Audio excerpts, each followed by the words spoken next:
పెద్ద డైరెక్టర్ కూడా ఇవ్వరు. సో బట్ నేను అప్రోచ్ అవుతూ ఎప్పటికప్పుడు సార్ మీరు చెప్పిన కథ ఇది మళ్ళీ మళ్ళీ మీరు చెక్ చేసుకుంటూ ఉండండి, ఈ సినిమా రిజల్ట్ మీకు నాకు చాలా ముఖ్యం, హీరో గారికి ఎలాగో ముఖ్యం, RRR తర్వాత వస్తుంది కాబట్టి ఆయనకు ముఖ్యమే. సో వెరీ ఇంపార్టెంట్ ఫిలిం అని వర్క్ చేస్తూ చేస్తూ చేస్తూ ఎస్ కమ్బ్యాక్గా వస్తుంది. నేను ఇప్పుడు ఓన్ చేసుకుంటున్నాను, yes it's a comeback film for me after long time. Telugu స్టేట్స్లో ఏ రకంగా తీసుకున్నా లాట్ ఆఫ్ విజిల్స్ కొట్టే మూమెంట్స్ ఉంటాయి.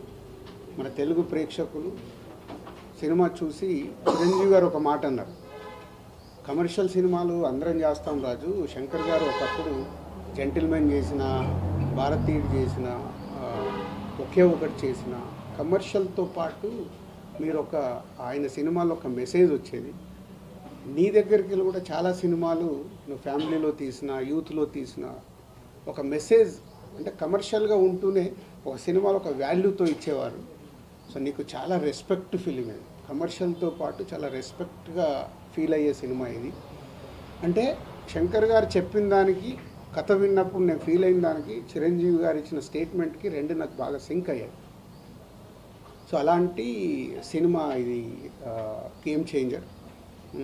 శంకర్ గారు ఒక శివాజీ చూసుకుంటే ఇప్పుడు ఎలా అయితే టిట్ ఫర్ ట్యాట్, ఒక హీరోయిజం ఉంటూ ఒక టిట్ ఫర్ ట్యాట్ ఉంటుందో, అలాగే ఇవాళ పొలిటికల్గా ఉన్న మనం చూస్తున్న స్టేట్స్లో కానీ మన ఇండియాలో ఆ పొలిటికల్గా ఉన్న మూమెంట్స్ కానీ, హీరో విలన్ మెయిన్ అంటే ఎస్జే సూర్య గారు, రామ్ చరణ్ గారు సీన్లో వస్తుంటే థియేటర్లో విజిల్స్ మూమెంట్స్, అవన్నీ క్లాప్స్ కొట్టే మూమెంట్స్, ఇలాంటి ఎన్నో సినిమాలో కుదిరాయి.